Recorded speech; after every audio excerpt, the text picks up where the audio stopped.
اچھا، مجھ سے ایک سوال کیا گیا ہے کہ یہ جو معدے میں جلن ہوتی ہے یا سینے میں جلن محسوس ہوتی ہے اور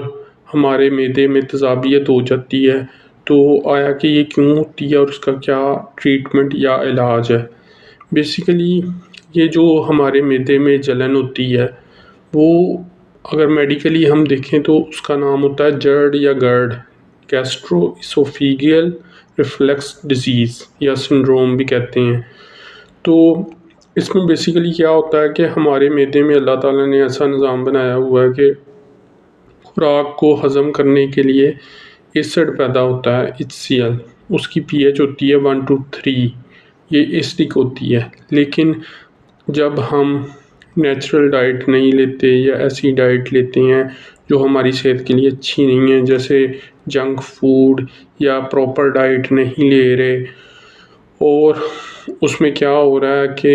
ہمارا معدہ ایک وقت کے بعد کیا کرتا ہے کہ وہ ایسڈ کی کم مقدار پیدا کرتا ہے، کیونکہ اس میں کیا ہوتا ہے جو اسوفیگل سفنکٹر ہوتا ہے نا ہمارے معدے سے خوراک کی طرف، یعنی خوراک کی نالی جو اوپر کو جاتی ہے منہ کی طرف، وہ ادھر ایک والو ہوتا ہے اسوفیگل سفنکٹر، وہ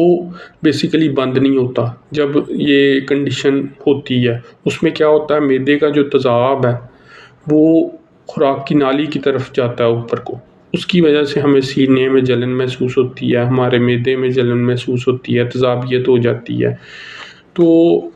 اگر آپ کے اسٹمک کی پی ایچ الکلائن ہو گئی ہے، یعنی وہ 7 سے ابو چلی گئی ہے، 1 سے 7 تک تو ایسڈک ہوتی ہے، تب بھی یہ کنڈیشن ہو سکتی ہے۔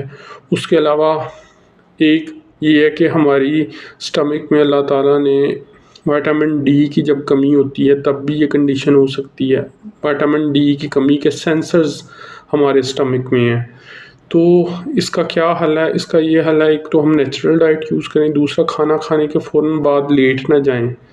ہم تھوڑا چلیں پھریں اور فوراً لیٹیں نہ، پانی پہلے پئیں کھانے سے آدھا گھنٹہ پہلے، درمیان میں بار بار پانی نہ پئیں، کیونکہ اس سے آپ کے اسٹمک کو ڈائجیشن میں پرابلم ہوگی، تو پھر بھی یہ کنڈیشن پیدا ہو سکتی ہے۔ اس کے علاوہ آپ کوشش کریں کولڈ ڈرنکس، چائے، کافی، یہ زیادہ چیزیں یوز نہ کریں، تو آپ اس معدے کی جلن یا تیزابیت سے بچ جائیں گے۔ اس کے علاوہ اگر آپ کو یہ مسئلہ ہے تو آپ نیم گرم دودھ کر کے پئیں، چائے کم پئیں، تو یہ مسئلہ حل ہو جائے گا۔ اور آپ اس کے علاوہ میرے ساتھ میڈیکل اپوائنٹمنٹ بھی بک کر سکتے ہیں، اس کا لنک نیچے ڈسکرپشن میں موجود ہے۔ Thank you.